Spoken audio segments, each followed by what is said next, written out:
우리 주변에는 2011년, 2015년에 비트코인을 처음 알았지만 그 가치를 전혀 몰라서 아무것도 하지 않았던 사람들. 2017년에 비트코인을 200만원, 300만원에 샀었지만 5배, 10배 올라서 대박이라면서 낼름 팔아버린 사람들을 가끔 볼 수 있습니다. 그리고 그들은 늘 이런 말을 하죠. 그때 내가 100만원만 사놓고 그냥 잊고 지낼걸. 진짜 아쉽네. 에휴, 1000만원만 그냥 버리는 돈 셈치고서 냅뒀으면 완전 인생 역전인데. 이런 얘기들을 하죠. 그런데 여러분, 이런 말을 하시는 분들은 절대 잊고 지내지 못하고 10년, 5년 냅두지 못합니다. 왜냐? 믿음이 없는 무언가의 가격이 미친 듯이 오르면 사람은 누구나 흥분되는 동시에 언제든 다시 쏟아내릴 거라는 불안감에 익절이란 단어를 걸고 매도하게 되어 있으니까요.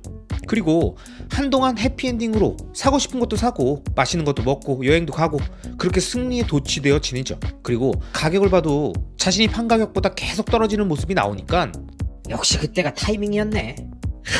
타이밍 기가 막혔다. 이런 말들을 하면서 약간의 아쉬움조차 지우고 다른 투자에 집중하게 되죠. 그러다 몇 년 뒤 어느 날 뉴스에서 우연히 그 자산의 가격이 사상 최고가를 찍고 점점 호재들이 쏟아지고 판이 커지고 자신이 판 가격은 어깨가 아니라 무릎도 발목도 아닌 엄지발가락 발톱 수준이었다는 걸 깨닫고 엄청난 자괴감이 밀려드는 저주에 걸리고 맙니다. 이게 바로 현재 비트코인을 가볍게 여기고 함부로 대한 사람들의 상황입니다. 결국 이들이 이런 저주에 걸린 건 비트코인을 늦게 알아서가 아닙니다. 그들은 대부분의 사람들보다 비트코인을 빨리 알았지만 잘 몰랐고 정확히 몰랐으면 제대로 알아보려고 하지도 않았다라는 거죠. 그러니 모든 판단의 기준이 요동치는 가격에 집중돼서 아무 의미 없는 원 하나 달러로 표시되는 그놈의 법정 앞에 숫자에 놀아나서 소중한 비트코인을 함부로 팔고 언제든 다시 살 수 있고 언제든 더 많은 수량을 늘릴 수 있다는 착각에 빠져버리게 된 겁니다. 그래서 저는 늘 비트코인 지금 사면 늦은 게 아니냐는 이야기를 하시는 구독자님들께 언제 샀느냐, 평단가가 얼마냐는 중요한 게 아니며 얼마나 정확히 이해했고 확신을 갖고 있으며 얼마나 오랫동안 보유할 수 있는가가 가장 중요한 핵심이라고 설명드리면서 현재의 그 방향성을 최대한 집중하고 오랫동안 지속적으로 모아가면서 큰 규모의 자산을 만드시라고 설명드립니다.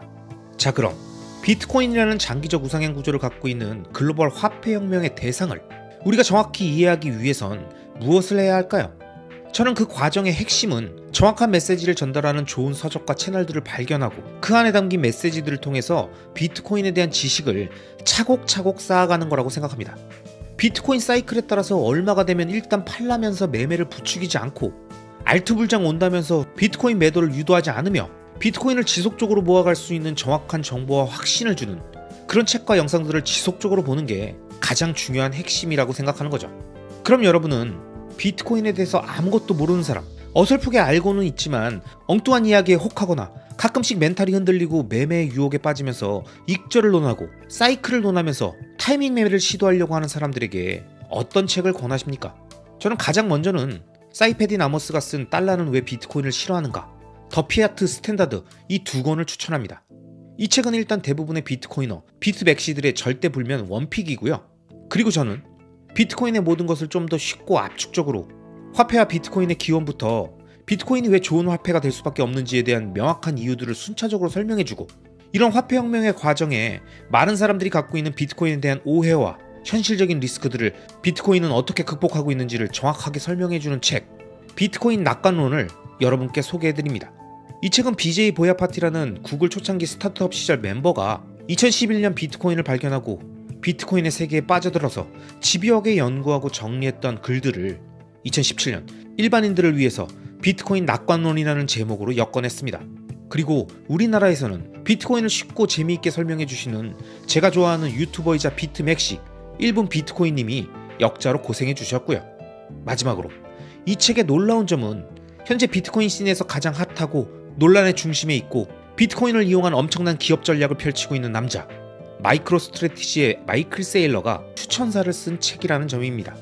이 책의 무엇이 과거 2020년 팬데믹 한가운데에서 고민하고 있던 마이클 세일러를 비트코인의 세계로 인도하고 빠져들어 지금의 마이클 세일러로 만들었는지 그의 추천사 내용을 마이클 세일러의 더빙 영상 느낌으로 제가 쭉 표현해 드릴 테니까요. 그가 비트코인을 각성해가는 과정을 한번 제대로 느껴보시기 바랍니다. 자, 그럼 마이클 세일러의 추천사 렛츠고!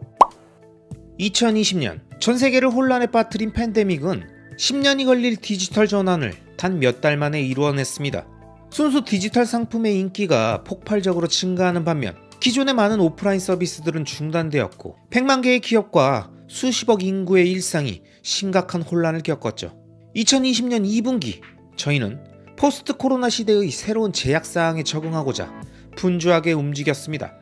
그 결과 현금 5억 달러를 확보한 최적의 소프트웨어 기업으로 거듭나 당장 눈앞에 닥친 사업적 문제는 해결할 수 있었습니다. 하지만 더 심각한 생존의 위협이 저 멀리서 다가오고 있었습니다. 팬데믹에 맞선 미국 정부의 대응책은 통화 인플레이션율을 3배나 증가시켰습니다. 사실 이 자본 비용은 20%를 초과한 것이나 다름없었고 기존의 재정 투자 전략으로 기대할 수 있는 수익률은 0%였습니다. 이건 현금 비축과 미래 현금 흐름 부담을 가중시켰습니다. 안정적이고 수익성이 높은 가치주가 통화 인플레이션보다 훨씬 저조한 성장률을 기록한다면 가치 저장 수단의 역할을 하지 못해서 투자 커뮤니티에서 곧바로 외면받게 됩니다. 심각성은 낮았지만 사실 이 문제는 팬데믹 이전부터 10년 동안 존재해왔죠. 2010년부터 10년간 통화 인플레이션율은 약 7%였으며 투자자들은 수단과 방법을 가리지 말고 이 비율을 넘어선 현금 흐름을 만들라면서 CEO와 CFO를 끊임없이 압박했습니다. 이는 보통 부채를 끌어안고 모든 잉여 현금 흐름을 활용해서 주식을 사들이거나 부채와 자기 자본을 활용한 인수합병을 통해서 매출과 기대 수입을 기준 수익률보다 높게 성장시키는 것을 의미했습니다. 그러나 이러한 인수합병의 효과는 장기적으로 희석되는 경향이 있었으며 경영진은 인수기업 통합에 힘쓰면서 되려 핵심 비즈니스엔 집중하지 못했습니다. 각 사업이 빚더미에 앉게 되거나 더 이상 인수할 대상이 없어지면서 결국 이러한 방법도 한계에 다다르게 되었습니다. 우리 회사가 상장하고 20년간 7% 기준 수익률은 치사율 99%에 이르는 기업 부도를 초래했고 과도한 부채로 재무제표가 엉망이 되었으며 지나치게 많은 이질적인 사업부로 인해서 손익계산서가 복잡해지는 등 회사는 도저히 손 쓸 수 없는 지경에 이르게 되었습니다. 2020년 2분기 기준 수익률이 3배로 뛰었을 때 우리는 더 이상 이 인플레이션의 굴레에서 버틸 수가 없었습니다. 평소처럼 비즈니스를 계속 진행해봤자 매년 수천 명의 직원이 수백만 건의 활동으로 창출하는 가치는 더 많은 돈을 찍어내는 중앙은행과 몇 명의 결정으로 심각하게 훼손될 수밖에 없었습니다. 기하급수적으로 악화되는 돈을 벌기 위해서 기하급수적으로 더 열심히 일하는 것은 바로 노예의 길과 다름없습니다. 이런 문제의 해결책은 K자형 회복이라는 형태로 나타났습니다. 통화부양책은 월스트리트를 빠르게 회복시켰지만 메인스트리트는 계속 악화되었습니다. 통화 인플레이션이 심각한 시기, 경제 활력의 핵심은 화폐 가치 하락의 속도보다 더 빠르게 가치가 오르는 대규모 자산의 대차 대조표입니다. 그래서 저희는 현금과 국채 대신 대차 대조표에 넣을 적절한 자산 조합을 찾기 시작했습니다. 이 과정에서 비트코인과 BJ 보야파티가 작성한 멋진 글을 발견했습니다. 장문의 아티클로 처음 공개된 비트코인 낙관론은 수학, 컴퓨터과학, 경제학, 철학, 정치학, 공학을 아우르는 박식한 저자가 우아하고 통찰력 있게 풀어낸 지적 여행의 결과물입니다. 2020년 3월 이후 세상에는 기술에 기반한 새로운 화폐가 필요하다는 것이 확실해졌습니다. 하지만 보야파티가 처음 글을 썼던 2018년 2월에는 이러한 인사이트에 훨씬 더 큰 총명함과 용기 그리고 확신이 필요했습니다.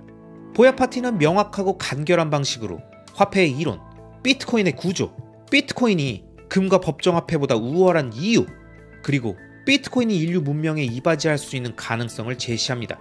보야파티는 일반인도 이해할 수 있는 용어로 경로 의존성과 화폐가 될 수 있는 새로운 자산 흐름을 설명하며 최초의 디지털 화폐 네트워크의 본질의 중요성을 이해하려는 입문자들이 흔히 걱정하는 문제들을 해소해 줄 겁니다.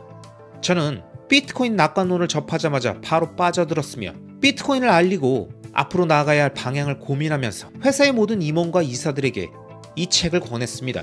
이 책에서 보야파티는 원문에서 제시했던 아이디어들을 대폭 업데이트했습니다. 2020년 3분기 마이크로스트래티지는 주요 재무준비 자산으로 비트코인을 채택하며 비트코인 스탠다드로 전환한 최초의 상장 기업이 되었으며 실제로 수십억 달러의 비트코인을 매입했습니다. 디지털 준비 자산이자 세계 최초의 디지털 화폐 네트워크인 비트코인의 전제와 잠재력을 이해하고자 하는 직원, 주주, 그리고 구성원 모두에게 비트코인 낙관론을 추천합니다. 저희가 그랬던 것처럼 여러분도 이 책을 읽고 많은 영감을 얻을 수 있길 바랍니다. 2021년 3월 27일 플로리다주 마이애미 해변에서 마이크로스트래티지 회장 겸 최고 경영자 마이클 세일러. 자 여러분, 역사는 늘 반복됩니다. 2011년에 비트코인을 정확히 몰랐던 사람, 2015년에 흘린 사람, 2018년에 판 사람, 2022년에도 무시한 사람, 그리고 그 과정에 마이클 세일러처럼 그리 빠르지도 않은 시기에 비트코인을 정확하게 깨닫고 행동으로 옮긴 사람들의 결과물을 보면서 여러분은 무엇을 느끼십니까?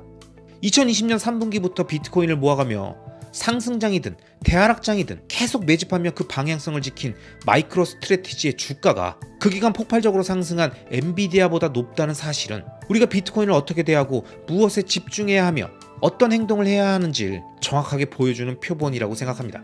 그렇기 때문에 저는 앞으로도 계속 구독자 여러분들께 비트코인을 이해하기 좋은 서적들과 현인들의 이야기를 쉽고 재미있게 전달해 드리겠습니다. 오늘 영상에서 소개해드렸던 비트코인 낙관론은 대한민국에서 유일한 비트코인 온리 커뮤니티 포우에서 출판해 주신 책이니까요. 당연히 각종 인터넷 서점에서 구매하실 수 있고, 비트코인 라이트닝 월렛을 사용하시는 분들은 사토시로 결제하는 사토시 마켓을 통해서 쉽고 빠르게 구매해 보실 수 있으니까요. 한번 경험해 보시길 추천드립니다. 여러분, 혹시 비트코인에 대해서 이런 얘기를 들어보신 적 있으십니까?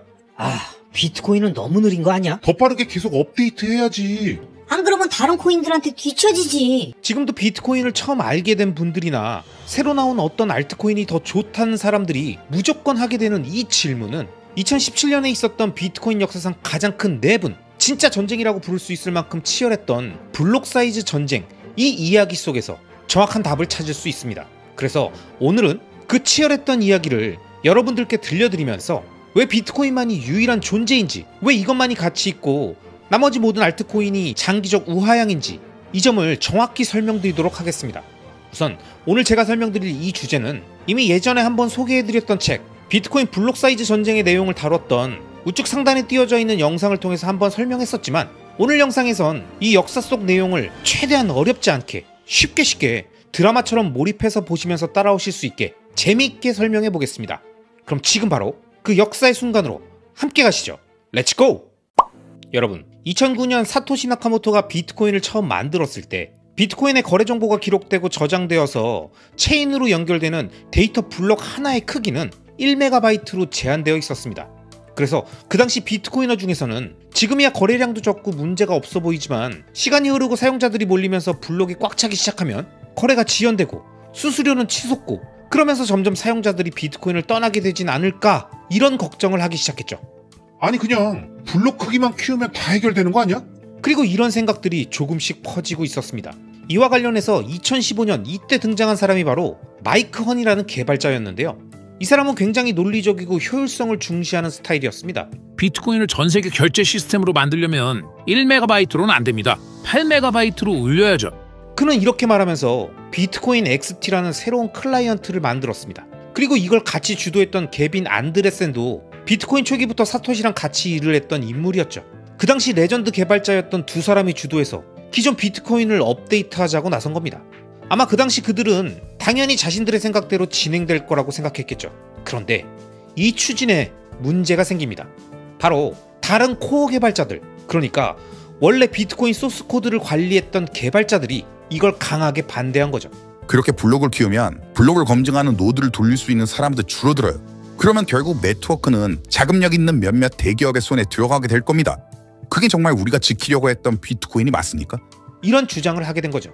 여러분, 여기서 등장하는 노드라는 개념이 굉장히 중요한데요. 노드, 풀노드라는 건 블록체인의 모든 거래를 직접 검증하고 그 장부들을 실시간으로 다운받아서 하드에 보관하는 컴퓨터를 말하는데요. 이 풀노드를 전 세계에서 누구나 쉽게 돌릴 수 있어야 분산 네트워크로서 비트코인의 의미가 살아있는 거죠. 그런데 블록이 커지면 커질수록 풀노드 운영에는 더 많은 저장 공간이 필요해지고, 이는 더 높은 사양의 컴퓨터가 필요해지기 때문에 개인들이 이걸 유지하는 게 점점 어려워진다는 겁니다. 그러니까 결국 이런 방식으로는 시간이 지나면 지날수록 돈이 많은 대기업들만 노드를 운영하게 되고, 비트코인이 어느 순간 중앙화될 수도 있다는 걱정이 다른 코어 개발자들한테는 있었던 거죠. 이런 기술적 철학적 충동이 깊어지면서 비트코인 커뮤니티는 점점 양쪽으로 갈라지게 되었는데요. 속도를 중시하는 확장 진영인 빅블로커, 그리고 탈중앙성을 지키려는 보수 진영인 스몰 블로커, 이렇게 2015년부터 시작된 이들의 갈등은 2017년에 정점을 찍습니다. 그해 비트코인 관계 기업, 거래소, 채굴자들이 뉴욕에 모여서 자기들끼리 뉴욕 협약이라는 걸 발표합니다. 스몰 블로커들이 말하는 가벼운 업그레이드인 세그윗이라는 것도 기술적으로 도입하고요. 동시에 빅블로커들이 원하는 블록 크기도 이참에 2MB로 올립시다. 이 협정의 내용은 겉으로 보면 절충안처럼 보였지만요. 중요한 문제는 정작 노드 운영자 커뮤니티의 의견이 전혀 반영되지 않았었다는 거죠. 그렇다 보니까 풀노드 운영자들은 직접 이 사안에 나서기 시작합니다. 그리고 그때 등장한 게 바로 UASF, 즉 사용자 주도 소프트 포크입니다. 풀노드를 돌리는 유저들은 이렇게 선언합니다. 우리는 8월 1일부터 세그윗 업그레이드가 적용되지 않은 블록은 모두 거부하겠습니다. 한마디로 채굴자들이 만든 블록이 마음에 안 들면 그냥 안 받아주겠다고 하는 거죠. 처음엔 채굴자들이 웃었죠. 니들이 뭔데? 이런 분위기였어요. 하지만 점점 전 세계의 사용자 노드들이 이 전략에 동참하면서 상황이 달라집니다. 채굴자 입장에서는 블록을 만들어봤자 그게 노드 운영자들한테 유효 블록으로 인정받지 못하면 아예 비트코인 보상도 못 받고 전기료만 날리는 구조가 되어버리는 거예요. 결국 빅블로커 진영은 타협을 하지 않으면 자신들이 만든 체인이 버려질 위기에 몰리게 됩니다. 이런 식으로 노드 운영자들이 채굴자들을 압박하면서 전면전이 코앞까지 다가오게 되었습니다. 그리고 마침내 2017년 8월 1일 비트코인은 두 개의 체인으로 갈라지게 됩니다. 하나는 기존 비트코인 방식 그대로에서 세그윗을 도입해서 약간의 업그레이드를 하며 안정적인 길을 택한 비트코인, 다른 하나는 블록 사이즈를 8MB로 키우며 거래 속도를 최우선으로 선택한 비트코인 캐시. 그 당시 비트코인닷컴을 운영하던 유명 비트코이너였던 로저버는 이렇게 말했죠. 비트코인은 너무 느리고 비싸졌어요. 사토시가 만들자고 했던 건 누구나 빠르고 저렴하게 쓸 수 있는 디지털 현금이었습니다. 그게 바로 비트코인 캐시입니다. 하지만 이에 맞서 비트코인 코어 진영은 이렇게 말했습니다. 사토시가 정말 원한 건 어떤 국가도 어떤 기업도 비트코인의 규칙을 바꾸지 못하는 검열 불가능한 통화 시스템이었습니다. 이게 속도보다 훨씬 중요합니다. 결국 이러한 사상과 이념적 갈등으로 두 개로 갈라져 버린 비트코인은 이후 시장에서 철저한 검증을 받게 됩니다. 2017년 이후 꽤 시간이 지난 지금 비트코인은 지속적인 장기적 우상향 흐름을 보이며 미래로 향해 가고 있고, 비트코인 캐시는 장기적 우하향 그래프를 보여주고 있죠. 심지어 비트코인 캐시는 체인 분리 이후에도 여러 번 내부 분열을 겪으면서 다양한 코인으로 쪼개지기도 했습니다. 자 여러분, 하나의 코드에서 시작해서 분리됐던 비트코인과 비트코인 캐시는 왜 이렇게 차이가 벌어졌을까요? 여기엔 비트코인의 성공에 매우 중요한 핵심 요인이 몇 가지 있습니다. 첫째는 네트워크 효과입니다. 체인 분리 이후에 지갑, 거래소, 개발자 생태계가 전부 비트코인에 몰렸었고요. 두 번째로는 보안도 중요했습니다. 비트코인의 시가총액이 크다 보니까 채굴자들도 비트코인에 더 몰렸고, 결과적으로 높은 해시레이트를 유지하면서 더 안정적인 체인이 됐으니까요. 마지막으로는 신뢰입니다. 비트코인은 계속 오리지널 비트코인이라는 명분을 지켜왔고, 아무리 강한 권력과 자금과 힘이 있더라도 비트코인의 속성은 그 누구도 쉽게 바꿀 수 없다는 불변성을 역사 속에서 보여줬기 때문에 ETF나 기관 투자자들의 자금도 비트코인에만 관심을 가졌으니까요. 결국 지난 2015년에서 17년에 걸친 이 블록 사이즈 전쟁은 단순한 기술 싸움이 아니라 비트코인의 철학과 정체성을 어떻게 지키느냐에 대한 싸움이었고요. 그게 시장의 선택으로 이어진 겁니다. 여러분, 만약 여러분이 솔직하게 그때 그 자리에 있었다면 어떤 선택을 하셨을 것 같으세요? 속도와 편리함을 선택한 빅블로커 진영? 아니면 탈중앙화와 신뢰를 끝까지 지키려고 했던 스몰 블로커 진영? 아마 그 당시엔 많은 비트코이너 분들도 판단이 어려웠을 겁니다. 우리가 지금 와서 무엇이 비트코인의 핵심 가치인지 정확히 깨닫고 인지하고 있는 건 이런 역사 속의 증명이 있었기 때문일 테니까요. 자, 그럼 마지막으로 오늘 설명드린 비트코인 블록 사이즈 전쟁의 역자인 넷달바님의 생각을 한번 들어보겠습니다. 넷달바님, 이 채널의 많은 구독자님들이 궁금해하실 것 같은데요. 블록 사이즈 전쟁이 우리에게 왜 중요한 건가요? 블록 사이즈 전쟁은요, 비트코인 역사 중 있었던 매우 중요한 사건 중 하나입니다. 왜 중요한지에 대해 정말 많은 이유가 있지만 딱 하나만 꼽으라면 바로 비트코인의 본질은 무엇인가? 비트코인의 DNA는 무엇인가? 비트코인은 왜 존재하는가와 같은 어떤 철학적인 질문, 비트코인 정체성에 대한 전쟁이었기 때문인데요. 그저 단순한 기술적인 논쟁 같은 게 아니었고 비트코인을 다르게 이해한 두 집단이 서로 전혀 다른 미래를 그리고 근 3년간 죽도록 치고받고 싸웠던 전쟁, 종교 전쟁을 생각하시면 딱 맞습니다. 한쪽은 비트코인을 빠른 결제 수단이라고 생각해서 속도, 확장성 이런 거를 강조했고 다른 한쪽은 앞으로 수백 년간 인류 문명을 떠받칠 새로운 통화 네트워크로 봤기 때문에 검열 저항성, 탈중앙성 이런 거를 끝까지 지키려고 했는데 반복해서 말씀드리지만 이건 단순한 개발 방향과 같은 기술적인 논의가 아니라 비트코인의 존재 이유 자체를 두고 벌어진 싸움이었다는 점에서 단순한 갈등 이런 게 아니라 정말 내전 그 자체였습니다. 그리고 그 내전을 겪고 살아남은 결과물이 지금 우리가 보고 있는 비트코인이거든요. 그럼 이 책을 읽고 나서 구독자님들이 꼭 가져가야 할 핵심 메시지가 있다면 뭘까요? 많은 사람들이 비트코인을 기술로만 보는데요. 속도는 느리고 기능은 제한적인 것 같고 딱히 발전은 없는 것 같고 근데 이 책을 읽다 보면 그랬던 생각이 완전히 달라지실 겁니다. 비트코인은 어떤 기술이라기보다는 사용자들의 합의의 산물이라는 걸 아시게 될 텐데요. 어떤 카리스마 있는 리더, 뭐 그게 사토시일 수도 있고 마이클 세일러일 수도 있고 뭐 트럼프일 수도 있고 그런 사람들이 야 비트코인 앞으로 이렇게 하자 한다고 되는 게 아니라 전 세계 수많은 비트코인 사용자들이 우리는 이렇게 비트코인을 쓰겠다 라고 함께 선택한 결과물이 비트코인이구나 이런 거를 느끼게 되실 거예요. 다시 말해 비트코인의 핵심은 기술적으로 얼마나 우월하냐 이런 것보다는 신뢰와 합의를 기반으로 함께 만들어가는 어떤 살아있는 시스템이구나 이런 걸 느끼시게 될 겁니다. 그럼 넷달바님은 이 책을 누구한테 추천해주고 싶으십니까? 구독자님들마다 다 비트코인에 대한 이해도나 생각이 다르실 테니까요. 비트코인 입문자라면 이 책이 조금 벽이 있을 수 있어요.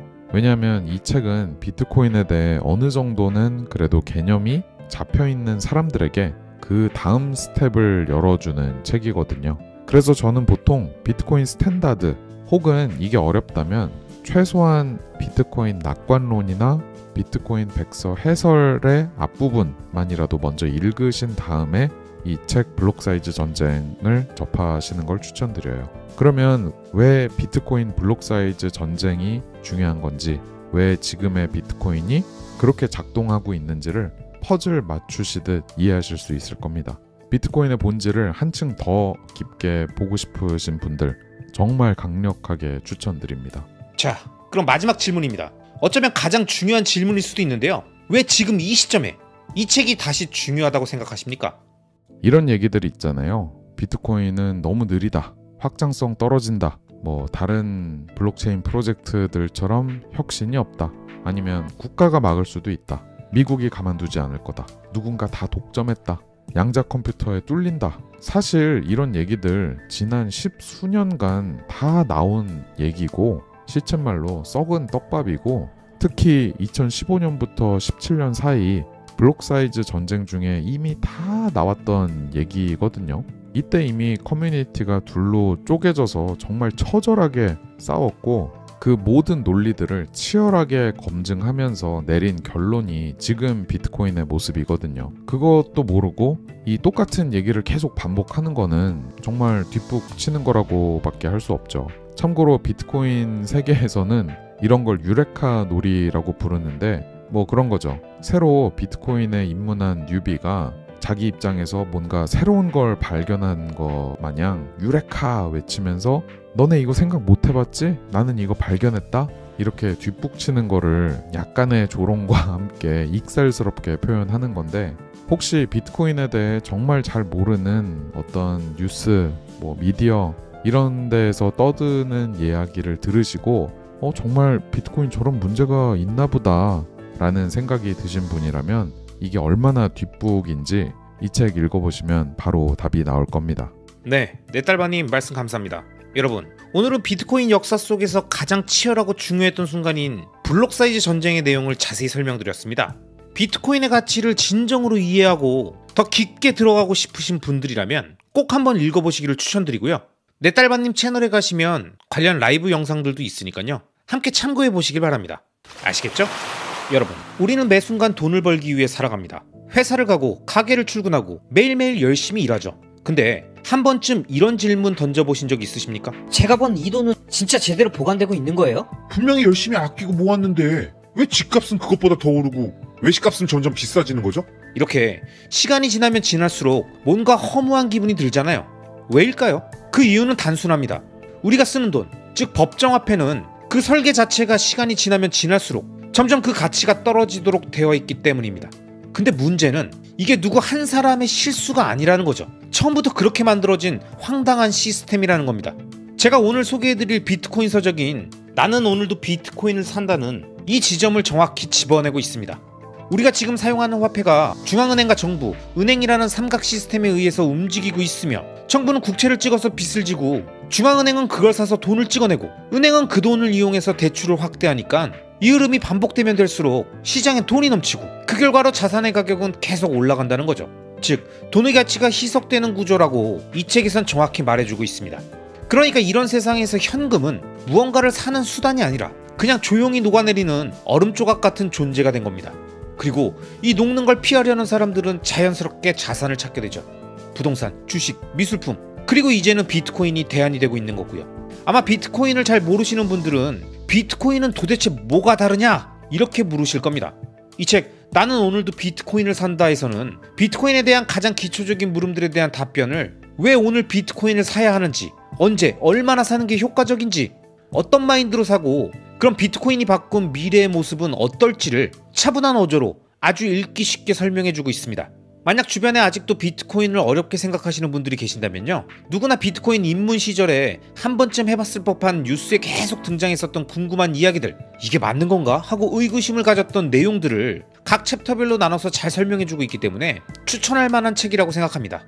그리고 이 책의 흥미로운 점은 많은 비트코인 자료를 정리해주시고 비트코인 소셜 레이어, 즉 BSL 단체를 통해서 많은 비트맥시 분들과 다양한 활동을 진행하고 계시는 한국의 대표 비트맥시인 아토믹 비트코인님이 추천사를 쓰셨다는 점인데요.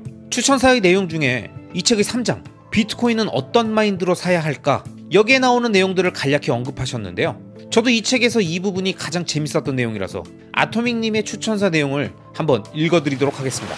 나는 오늘도 비트코인을 산다는 단순한 재테크 책이 아닙니다. 마치 오랜 비트코이너 친구가 옆에서 조용히 이야기를 들려주는 듯한 책입니다. 특히 비트코이너와 가까이 지내라는 문장은 제가 지난 시간 동안 몸소 느낀 진리입니다. 서로를 이해하고 함께 고민하며 성장할 수 있는 커뮤니티는 제가 흔들릴 때마다 다시 중심을 잡아주는 힘이 됐습니다. 저는 이 추천사를 통해 이 말을 꼭 전하고 싶습니다. 시간 선호를 낮추십시오. 눈앞의 작은 이익에 조급해하지 않고 긴 호흡으로 미래를 바라보십시오.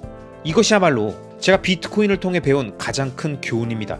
묵묵히 매수하며 차분히 시간을 쌓아가는 과정은 삶의 리듬을 바꿔줍니다. 또한 비트코인을 꾸준히 사다 보면 자연스럽게 가족에게 더 신경 쓰게 되고 나 자신을 둘러보게 될 것입니다. 처음에는 나를 위해 시작한 일이지만 어느 순간 삶의 우선순위가 바뀌기 시작합니다.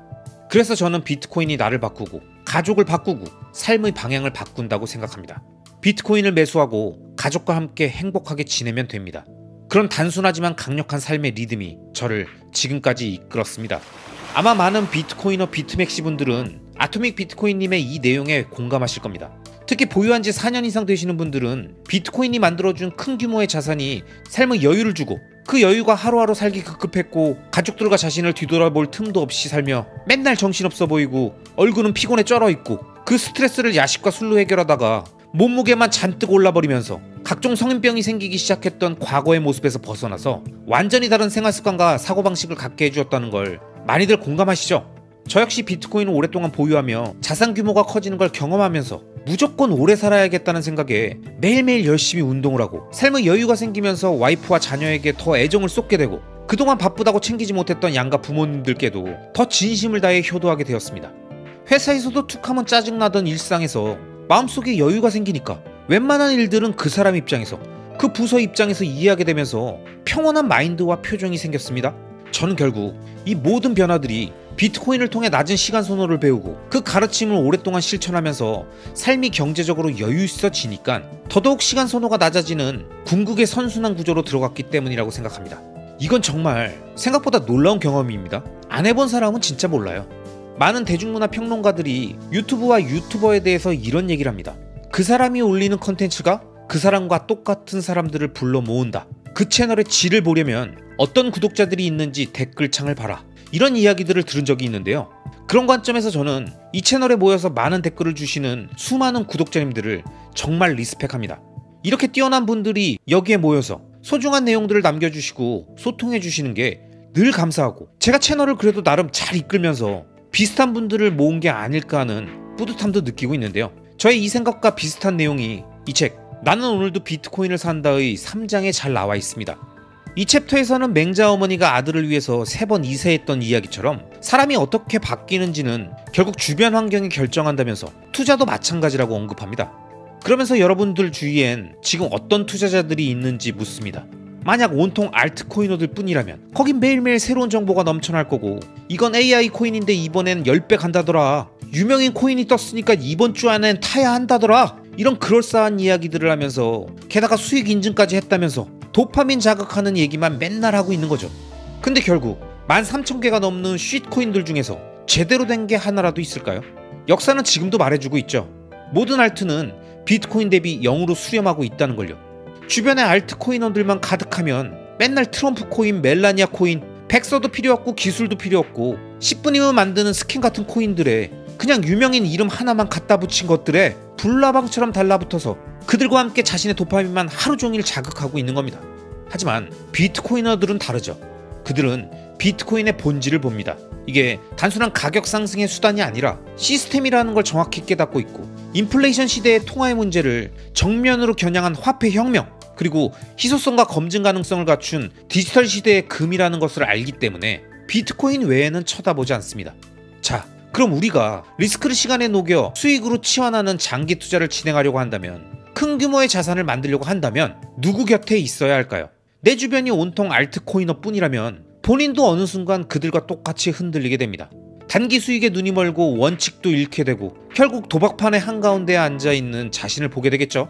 하지만 비트코이너들 사이에 있으면 모든 게 달라집니다. 소음이 아니라 철학을 듣게 되고 10년을 바라보는 눈을 얻게 된다는 거죠. 결국 맹모 삼천지교는 선택의 문제이며, 내가 성장하려면 누구와 함께 있어야 할지 정답은 정해져 있다는 거죠.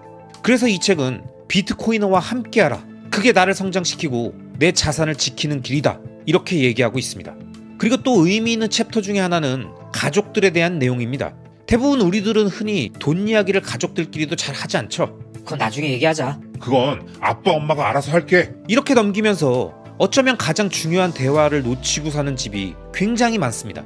그리고 가끔 돈 얘기를 하더라도 비트코인에 대한 주제에서는 안타깝게도 많은 가족들이 아직도 비트코인을 위험한 투기라고 생각합니다. 부모들은 도박 같다고 말하고 자녀들은 그냥 신기한 투자 수단쯤으로 여기는 경우도 많다고 이 책에서는 언급하고 있습니다. 그러면서 그런 인식의 차이는 단순히 정보를 몰라서가 아니라 투자에 대한 철학이 없기 때문이고, 무엇보다 가족 간의 이러한 주제를 가지고 진지하게 대화를 해본 적이 없기 때문이라는 거죠. 하지만 이제 가족 모두가 함께 비트코인을 고민해야 한다고 이 책에서는 강조합니다. 그래서 저는 이건 단지 가격이 오르냐 내리냐의 그런 단순한 문제가 아니라 돈의 본질을 다시 생각하는 물음의 시작이고, 인플레이션이 우리 삶을 어떻게 침식하는지를 보여주는 도구이기 때문에 가족 구성원 모두가 비트코인을 정확히 이해하고 있어야 그 가문이 제대로 설 수 있고 가문의 부를 지킬 수 있다고 생각합니다. 물론 시작은 가족 구성원 중에서 누구라도 한 명이 가장 먼저 깊게 비트코인을 공부하고 깨우치는 것부터 시작이겠죠? 그렇게 한 명이 시작해서 비트코인을 주도적으로 모아가는 단계가 지났다면 아마 더 많은 비트코인을 모아가고 싶다는 생각이 자연스럽게 들게 될 테고, 그 단계가 되면 저를 비롯해 많은 비트코이너, 비트맥시 분들이 했던 것처럼 갖고 있던 소중한 부동산을 팔고 주식을 팔아야 하는 단계가 올 겁니다. 그리고 이 단계를 통과하기 위해선 무조건 가족 구성원들 간의 합의가 필요하다는 거죠. 이건 엄청나게 어렵습니다. 저도 오랜 시간이 걸렸고 긴 설득과 합의 과정을 겪었지만 꼭 이 단계를 거쳐야만 제대로 된 비트코인 중심의 가족 경제체제를 구축할 수 있습니다.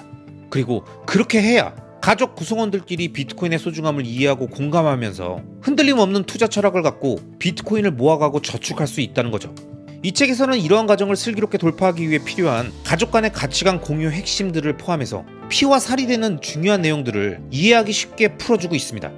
이 책 나는 오늘도 비트코인을 산다는 늘 새로운 비트코인 책을 찾고 있는 오비분들과 이제 막 비트코인에 입문하시려고 하는 뉴비분들 모두에게 도움이 되실 겁니다. 이 책에 나온 문구처럼 비트코인을 10년 전에 샀으면 676배고 5년 전에 샀으면 25배 수익입니다. 나중에 역사가 지금 이 순간을 또 뭐라고 기록할지 비트코인을 이해하신 여러분들은 잘 아시죠? 몇 년 후에 미련과 아쉬움이 남지 않게 하루하루 열심히 일하고 살면서 시간 선호를 낮추고 비트코인을 모아가며 자기 자신과 주변을 보살필 줄 아는 현명한 사람이 되자고요. 아시겠죠? 그럼 오늘도 끝까지 시청해주신 모든 구독자님들을 리스펙합니다.